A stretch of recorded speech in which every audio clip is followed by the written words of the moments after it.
오늘 그 예레미야 31장 말씀을 보았습니다. 이 예레미야 31장 말씀은 예레미야에서 가장 유명한 말씀이 나오는 그러한 말씀이 있는 그러한 말씀입니다. 이 말씀 보면서 근데 제가 참 그 이 말씀을 보면서 야 이랬으면 좋겠다는 그런 마음이 든 구절이 있습니다. 26절의 말씀입니다. 내가 깨어보니 내 잠이 달았더라. 예전에는 자고 일어나면 굉장히 상쾌한 기분이 들었었는데요. 요즘에는 조금 뭐 나이가 들어서 그런가 자고 일어나도 예전만큼 그렇게 상쾌하다라는 그런 기분이 없는 것 같은데 근데 이걸 보면서 내가 깨어보니 내 잠이 달았더라. 이 예레미야가 지금 이렇게 내 잠이 달았더라라고 말할 수 있는 이유는 무엇입니까?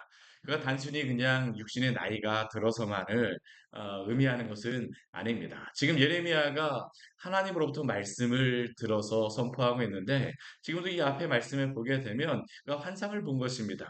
그 환상 가운데에 그가 본 것이 무엇입니까? 그는 이전까지 이스라엘에 대한 남유다에 대한 하나님의 심판과 멸망에 대하여서 그가 계속적으로 그가 예언을 하였었는데 하나님께서는 그러나 그 심판과 멸망으로만 끝나는 그런 환상을 보여주신 것이 아니라 말씀을 알려주신 것이 아니라 이제 그들의 구원과 회복 그리고 돌아오는 그러한 환상에 대하여서 말씀하여 주신 것입니다. 오늘 23절 한번 말씀해 보십시오. 내가 그 사로잡힌 자를 돌아오게 할 때에 앞에 말씀에서 그 북이스라엘과 남유다가 붙잡혀간 그러한 말씀들에 대해서 이야기하였었는데 그들이 바로 그 돌아오게 될 때에 그 모든 포로의 생활을 마치고 돌아오게 할 때에 무엇이 필요합니까? 성읍이 필요합니다.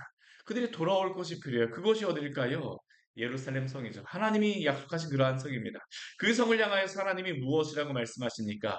의로운 처소요, 거룩한 산이요, 여호와께서 내게 복 주시기를 원하노라.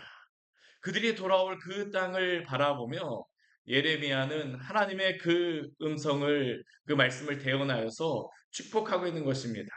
의로운 처소요 거룩한 산이요 여호와께서 내게 복 주시기를 원하노라. 우리가 가는 그런 모든 장소와 또한 우리가 예배하는 모든 곳이 이러한 축복된 장소가 되어지기를 원합니다. 근데 그렇게 축복된 장소가 되어지는 이유 무엇입니까? 딱 한 가지입니다. 하나님이 그곳에 임재하시고 하나님이 그곳에 복 주셨기 때문입니다. 하나님의 그 약속하신 장소에 돌아올 때에 하나님이 약속하신 곳에 돌아올 때에 그곳이 바로 의로운 처소요 거룩한 산이요 내게 복 주기를 원하노라라고 말하고 있죠. 우리 24절 말씀해 보게 되면 그 성읍에서 인도하는 자가 거기에 함께 살 것이다라고 말합니다. 하나님이 함께 사실 것에 대하여서 약속하는 그러한 말씀입니다. 그리고 이러한 가운데에 그 무엇이 있습니까? 우리 25절 말씀 같이 한번 읽을까요? 이는 내가 그 피곤한 심령을 상쾌하게 하며 모든 연약한 심령을 만족하게 하였습니다. 포로로 살던 그러한 영혼들이 얼마나 피곤하겠습니까? 얼마나 힘들겠습니까? 아무리 뭐 좋은 곳에 산다 할지라도 포로로 되어진 곳에 가서 아무리 뭐 좋은 음식을 먹는다 할지라도 포로로 된 곳에서 상쾌하고 맛있을 수가 없죠. 만족이 있을 수가 없습니다. 그런데 하나님께서 그들이 돌아오게 하는 날, 그들로 하여금 그 피곤한 심령을 상쾌하게 하며 모든 연약한 심령을 만족하게 할 것이다라고 말씀하여 주신 것입니다. 이 환상을 보고 이 말씀을 드리니까 예레미야가 어떻습니까? 그 환상 가운데 그 잠 가운데 깨어나 보니 내 잠이 달았더라는 것입니다. 성도에게 그 죄인들인 사람들에게 참된 만족이 어디 있을까요? 그리스도 안에 있습니다. 그리스도에게 돌아올 때에 그 마음에 만족이 있을 수밖에 없죠. 그리고 이렇게 돌아오는 때에 하나님께서 이루실 일이 무엇입니까? 27절서부터 우리 30절까지의 말씀을 보게 되면 한 가지의 그러한 그것을 우리 28절 말씀을 보게 되면 동사들로서 그것을 설명합니다. 이전에 그들이 하나님께 심판받는 그러한 모습은 이렇게 말합니다. 하나님이 그들을 뿌리 뽑으며 무너뜨리고 전복시키며 멸망시키며 괴롭게 하는 것. 예레미야가 사실은 여기에 나오는 그 단어들을 사용하여서 하나님께서 이 단어들을 사용하여서 이 동사들을 사용하여서 이스라엘 백성에게 내리시는 그 심판을 말씀하셨습니다. 내가 그들을 그 땅에서 뿌리 뽑으며 무너뜨리고 전복시키고 멸망시키고 괴롭게 하리라. 그런데 하나님께서는 이것으로만 그들을 심판하시는 것이 목적이 아닙니다. 하나님께서 참된 목적은 무엇일까요? 그들을 다시 그 죄악에서 구원하셔서 그들의 그 죄악된 삶에서 돌아오게 하셔서 내가 그들을 세우며 심으리라. 이것이 바로 하나님의 참된 뜻임을 믿으시기를 바랍니다. 우리의 구원이란 우리가 구원에 대해서 감사할 때가 언제일까요? 내가 이전에 거하였던 그곳이 바로 그 죄악의 그 장소요. 하나님이 기뻐하시지 않는 그 장소임을 내가 그 죄악의 구렁텅이에 있었음을 깨닫고 그곳에서 하나님이 나를 구원하셨다라는 겁니다. 오늘 하나님께서 28절에서 말씀하시는 게 그것입니다. 바벨론과 그 아수르의 그 포로된 장소, 죄악의 장소죠. 그들의 죄로 인하여서 멸망받고 심판받은 그러한 장소입니다. 근데 하나님께서 어떻게 하시겠다는 겁니까? 그들을 다시 세우시고 심으신다라고 약속하여 주십니다. 이 말씀을 지금 포로된 백성들에게 말하고 포로된 백성, 배발년에 붙잡혀간 사람들에게도 이 말씀을 하는 것이고요. 지금 남유다에 아직까지 붙잡혀가진 않았지만 지금 거기에 남아있는 백성들에게도 이 말씀을 하나님이 주신 것입니다. 근데 그들의 마음속에 이 말씀을 예레미야가 전할 때에 이 말씀을 듣는 그 사람들의 마음속에 있는 한 가지의 원망과 불평의 마음이 있어요. 그게 바로 29절에 나와 있는 그러한 말씀입니다. 우리 같이 한번 읽겠습니다. 그때 그들이 말하기를 다시는 아버지가 신포도를 먹었으므로 아들들의 이가 시다하지 아니하겠고 사실 이 말씀을 하나님께서 예레미야를 통하여 말씀하시지만 이 말씀은 이스라엘 백성들이 지금 하나님께 대해서 불평하며 말하고 있는 그러한 말입니다. 무엇일까요? 우리 아버지가 죄를 범한 것 때문에 우리의 조상들이 죄를 범한 것 때문에 우리가 이 심판을 받고 있다. 내 아버지가 신포도를 먹었으므로 우리가 바로 이 심판을 당하고 있다. 우리의 아버지였던 그 조상들이 이 이전에 므낫세와 또한 아하스가 하나님 앞에 얼마나 큰 죄악을 범하였습니까? 그들의 큰 죄악들, 북이스라엘의 여러 그 왕들의 죄악들, 베델과 단에 그 송아지를 세우고 하나님께 예배하는 것이 아니라 자신들이 스스로 예배하는 그러한 제사장들을 스스로 세우고 하나님께 범죄했던 그러한 모든 죄악들, 이들은 이렇게 자신들이 고난을 당하고 있는 것이 바로 우리의 아버지들 때문에 그들이 그 심포도를 먹었기 때문에 우리가 이렇게 하나님께 징계를 당하고 있다는 게 이들이 가지고 있는 그 불만이죠. 근데 하나님은 무엇이라고 말씀하실까요? 우리 30절 말씀 같이 한번 읽겠습니다. 신포도를 먹는 자마다 그의 이가 신 것 같이 누구나 자기의 죄악으로 말미암아 죽으리라. 이 말씀은 무슨 의미입니까? 그들의 아버지들이 분명히 그들의 조상들이 죄악을 범한 것은 맞습니다. 그런데 그들이 지금 심판받고 있는 것은 그들의 아버지에게까지 올라갈 필요도 없다라는 겁니다. 하나님 뭐라고 말씀하실까요? 지금 그들이 죄악을 당하고 그들이 심판을 받고 그들이 이렇게 고난을 당하고 있는 것은 바로 너희들이 신포도를 먹었기 때문이라는 것입니다. 인간의 죄악된 모습은 무엇입니까? 우리가 아담과 하와에서 볼 수 있는 그 죄악의 모습은 무엇일까요? 아담과 하와가 선악과를 자신들이 따먹었습니다. 자신들이 먹은 것입니다. 근데 그들이 하나님이 그들에게 그 죄에 대해서 말씀하실 때에 그들이 하는 것은 무엇입니까? 아담 같은 경우는 하나님이 주신 저 여자가 나에게 이 열매를 먹게 하였습니다. 저 여자 때문에. 그것도 단순히 그 여자 때문만도 아닙니다. 하나님이 주신 그 여자 때문에 그 죄의 원인을 하나님께까지 소급하고 있는 것입니다. 하나님 때문에 내가 그랬어요. 하나님이 이렇게 하신 건 아닙니까? 여자도 그렇습니다. 저 뱀 때문에. 인간의 죄악된 모습이 무엇일까요? 나의 죄에 대해서는 회개하지 않습니다. 내 아버지 때문에. 무엇 때문에. 무엇 때문에. 무엇 때문에. 근데 하나님께서 뭐라고 말씀하실까요? 원망하거나 불평하는 것이 아니라 너가 있는 그 죄악에 대해서 회개하고 돌이키라라고 말씀하십니다. 하나님께서는 그 죄에서 돌이키고 회개하게 되면 하나님이 약속하신 그 땅에서 피곤한 심령이 상쾌하게 되며 연약한 모든 심령을 만족하게 하실 줄 믿으시기를 바랍니다. 이게 하나님이 이스라엘 백성에게 주는 약속입니다. 너희의 죄에서 돌이키라는 것입니다. 그들의 아버지의 죄악 때문이 아니라는 것입니다. 너희의 죄악에서 돌이키라라고 말씀하세요. 하나님은 오늘도 동일하게 말씀하십니다. 이전에 그 죄악, 누구 때문에 아니라 오늘 너의 그 죄악의 자리에서 회개하고 돌이키라라고 말씀하세요. 이게 바로 이스라엘 백성들에게 지금 이 시점에서 말씀하고 계시는 것입니다.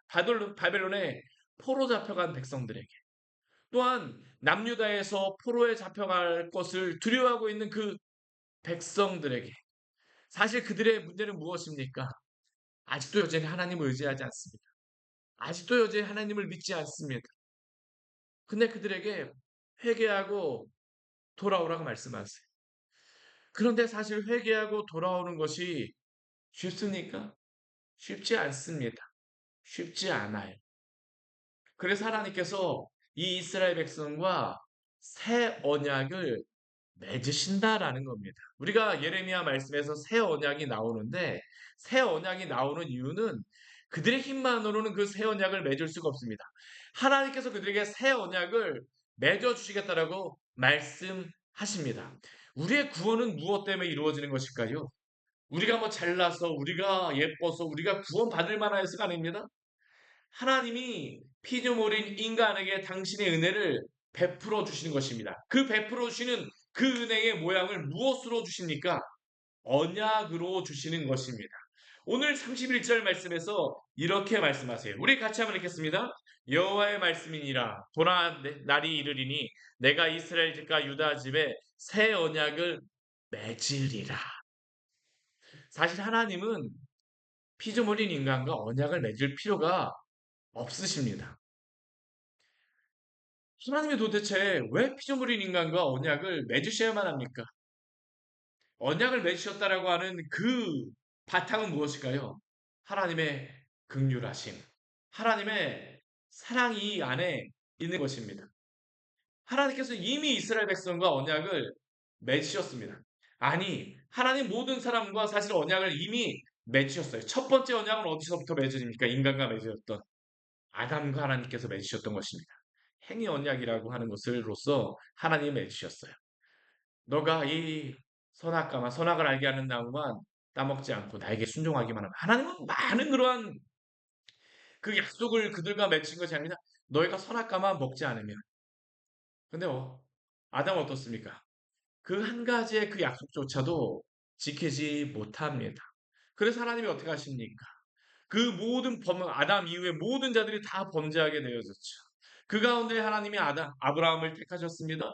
그리고 아브라함 가운데 그 약속을 주셨어요. 내가 너의 백성을 통하여서 민족을 이루리라. 그리고 나서 모세를 통하여서 애굽에 있는 그 백성들을 구원하셨습니다. 이 애굽이라고 하는 것은 죄에 빠져 있는 그러한 백성들이었습니다.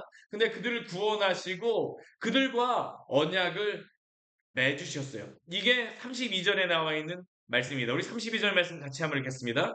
이 언약은 내가 그들의 조상들의 손을 잡고 애굽 땅에서 인도하여 내던 날에 맺은 것과 같이 아니할 것은 내가 그들의 남편이 되었어도 그들이 내 언약을 깨뜨렸습니다. 여호와의 말씀입니다. 여기 새 언약이라고 하는 것은 그 다른 의미로서 옛 언약이 있다라는 것을 의미합니다. 그 옛 언약은 무엇일까요? 오늘 예레미야의 말씀을 주실 때 그 시점으로 하게 되면 모세에게 주셨던 그 모세와 맺었던 언약을 의미합니다.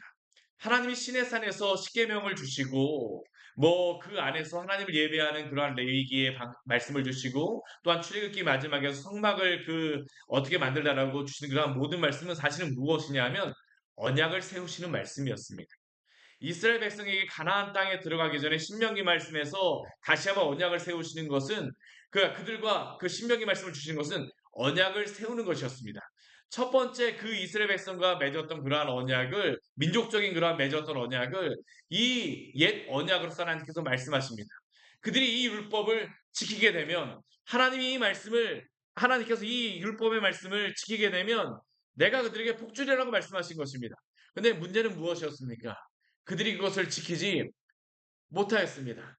깨뜨렸습니다. 하나님이 두 돌판으로 주셨음에도 불구하고 돌판에 새겨진 언약을 지키지를 못하였어요.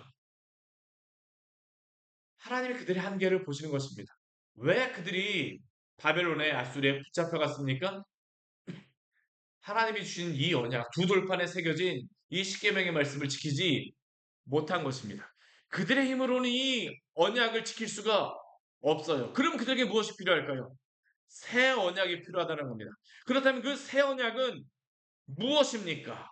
우리 33절 말씀과 34절 말씀을 보게 되면 그 새 언약의 특징에 대해서 우리에게 이렇게 말씀합니다. 우리 33절 말씀 같이 한번 읽겠습니다. 그러나 그날 후에 내가 이스라엘 집과 맺을 언약은 이러하니 곧 내가 나의 법을 그들의 속에 두며 그들의 마음에 기록하여 나는 그들의 하나님이 되고 그들은 내 백성이 될 것이라. 여호와의 말씀이니라. 첫 번째 새 언약의 특징이 무엇입니까? 이제는 더 이상 돌판에 기록하는 언약이 아니라 마음에 기록하는 언약을 주시겠다라는 것입니다. 왜 마음에 기록하는 언약을 주실까요? 돌판에 기록하는 언약은 그들이 지키지를 못하였기 때문에 마음에 하나님의 언약을 기록하여서 주시겠다라는 겁니다. 이게 무엇을 통해서 드러납니까? 성령을 주심으로 우리의 영혼이 거듭나고 성령께서 우리 안에 내주하시는 것입니다. 제가 설교하면서 우리의 성향이 바뀌었다라고 하는데 이것은 정말로 바뀌는 것입니다. 이전에는 하나님을 찾지 않았던 죄악으로 날마다 치달았던 그러한 사람들이 예수님 믿고 난 다음에 독특하게 변한 한 가지가 있습니다. 예전에는 죄에 대해서 내가 죄를 짓고 나서도 내가 이익을 얻게 되면 야, 내가 이러한 이익을 얻었네. 그것만을 좋아했었는데요. 이제는 그렇지 않습니다. 아무리 많은 이익을 얻어도 내가 하나님 앞에 범죄하게 되면 내가 하나님 앞에 죄인이구나라는 것에 대해서 알게 되어집니다. 하나님을 찾게 되어지죠. 왜 그렇습니까? 새 언약을 그 마음속에 새겨 주셨기 때문입니다. 이게 바로 새 언약입니다. 예수 그리스도를 믿고 거듭난 성도들에게 주시는 그 마음속에 새겨지는 언약. 성령께서 그 마음속에서 날마다 탄식하며 깨닫게 해주시는 것입니다. 이게 바로 새 언약의 특징이죠. 두 번째 새 언약의 특징이 무엇입니까? 우리 34절 말씀 같이 한번 읽겠습니다. 그들이 다시는 각기 이웃과 형제를 가르쳐 이르기를 너는 여호와를 알라 하지 아니하리니 이는 작은 자로부터 큰 자까지 다 나를 알기 때문이라. 내가 그들의 악행을 사하고 다시는 그 죄를 기억하지 아니하리라. 여호와의 말씀이니라. 두 번째 새 언약의 특징이 무엇입니까? 더 이상 알라라고 하지 않아도 됩니다. 왜 그렇습니까? 마음에 새겨진 그 언약을 통하여서 하나님이 어떠한 분인가를 깨닫게 해주시는 것입니다. 이게 바로 새 언약을 통하여서 하나님이 주는 놀라운 은혜죠. 우리가 예수 그리스도를 믿고 회개하게 되면 어떻습니까? 하나님의 그 사랑이 우리를 변화시킵니다. 그 은혜가 무엇인지를 알게 되죠. 그 죄에서 그 죄에 사로잡힌 자가 거듭난 성도들 어떻습니까? 내가 하나님의 백성이 되었다는 것을 알게 되어집니다. 그 다음부터 어떻습니까? 더 이상 죄를 위하여서 살아가고자 하는 그런 마음이 아니라 주를 위하여서 살아가고자 합니다. 무엇 때문에 그렇습니까? 새 언약을 그 마음에 새겨 주셨기 때문입니다. 이게 바로 새 언약에 대한 약속입니다. 내가 이렇게 하리라. 더 이상 구약에 새겨진 그러한 율법의 그러한 십계명의 말씀 두 돌판이 아니라 그 마음에 새겨진 것으로 오늘 주님께서 이러한 새 언약을 통하여서 우리에게 언약의 말씀 우리의 마음에 새겨주시고 우리로 하여금 주 예수 그리스도를 믿게 하신 줄 믿으시기를 바랍니다. 이게 바로 신약 성도에게 주신 놀라운 은혜죠. 그 성도들에게 주시는 약속이 무엇입니까? 오늘 말씀을 보게 되면 앞뒤가 거의 동일한 말씀이 있습니다. 앞부분의 말씀이 무엇이었습니까? 예루살렘에 대한 그런 말씀이었었는데요. 우리 38절, 우리 40절의 말씀에서도 예루살렘에 대한 약속을 다시 한번 주십니다. 우리 38절 말씀 같이 한번 읽을까요? 보라 날이 이르리니 이 성은 하나님을 망대로부터 모퉁이에 이르기까지 여호와를 위하여 건축될 것이라. 여호와의 말씀이니라. 보라 날이 이르리니 이 성은 하나님의 망대로부터 모퉁이에 이르기까지. 이 하나님의 망대는 니에미야 말씀에서 새로 건설되어질 때 나오는 그런 망대가 바로 이 하나님의 망대입니다. 하나님이 새 예루살렘을 건축하게 하시겠다는 겁니다. 왜 새 예루살렘이 필요합니까? 구원받은 성도들이 포로에서 돌아온 성도들이 하나님을 예배할 장소가 필요하기 때문입니다. 우리가 성경을 보게 되면 항상 이게 반복되는 것을 볼 수 있습니다. 하나님 출애굽기 말씀에서도 보게 되면요. 이스라엘 백성들에게 그 십계명의 말씀과 율법의 말씀을 주고 난 다음에 출애굽기 뒷부분의 말씀을 보면 무엇이 나오냐면 성막에 대한 말씀이 나옵니다. 하나님을 예배할 장소에 대해서 말씀하시는 것입니다. 오늘 이스라엘 백성에게도 이스라엘 백성이 돌아오게 되면 내가 예루살렘을 회복시키겠다라고 하면서 하나님을 예배할 장소에 대해서 말씀하십니다. 에스겔 말씀에서도 보게 되면 그 예루살렘, 새로운 예루살렘에 대해서 거기서 거기서 말씀하시는 하나님 하면서 그 예루살렘에 대해서 말씀하십니다. 근데 이 말씀이 어디에서 나와 있을까요? 성경의 가장 마지막 요한계시록에서도 마지막을 무엇으로 말씀하시냐면 새 하늘에서 내려오는 새 예루살렘으로 말씀하십니다. 왜 그렇습니까? 하나님을 예배할 장소가 구원받은 성도들에게는 필요하기 때문입니다. 사랑하는 성도 여러분, 구원 받으셨습니까? 그렇다면 날마다 하나님을 예배하는 성도로서 살아가시기를 축원합니다. 구원받은 성도는 예배하는 성도입니다. 그들이 포로에서 돌아오게 되면 예배하는 성도로 예루살렘을 만드시겠다는 말씀하시고요. 우리의 그 예수님께서 재림하시게 되면 새 예루살렘을 통해서 우리로 하여금 하나님을 예배하게 하겠다라고 말씀하십니다. 또한 예수님이 오시기 전까지 이 시대 안에서는 무엇을 어디에서 우리가 예배할까요? 이 땅에 있는 교회들을 통하여서 하나님을 예배하게 하겠다라는 게 또한 오늘 우리에게 주신 말씀임을 기억하시며 오늘도 주님을 예배하는 자로서 살아가시기를 축원합니다. 같이 기도하도록 하겠습니다. 하나님 아버지 오늘 예레미야 31장의 말씀을 통하여서 우리에게 귀한 은혜를 주니 감사를 드립니다. 이 새벽 예배 시간에 짧은 시간 동안 이 놀라운 말씀을 전하는 것이 참 이게 입술이 둔한 자에게 쉽지 않은 그러한 시간이오나 그런 하나님께서 우리에게 주신 그 구원의 은혜가 얼마나 크며 또 그 구원받은 성도들에게 하나님이 예비하신 그 복된 삶 또한 하나님이 우리에게 그 주시는 그 예루살렘이 얼마나 복된 장소인가를 또한 알려주셔서 감사합니다. 우리에게 새로운 언약, 새 언약을 주심으로 우리에게 새 소망, 우리를 하나님 아버지 구원받은 자로 우리를 삼아 주셨사오니 주 예수 그리스도를 믿고 거듭난 성도들에게 이제는 세상 가운데 살아가는 것이 아니라 하나님을 예배하는 자로 또한 교회에서 주님을 예배하는 자로 살게 하여 주시옵소서. 주님과 통행하며 살기로 하니 오늘도 주님께서 우리와 함께하여 주십시오. 예수님 이름으로 기도드립니다. 아멘. 오늘 말씀 아직 기억하시면서 기도하며 나가도록 하겠습니다.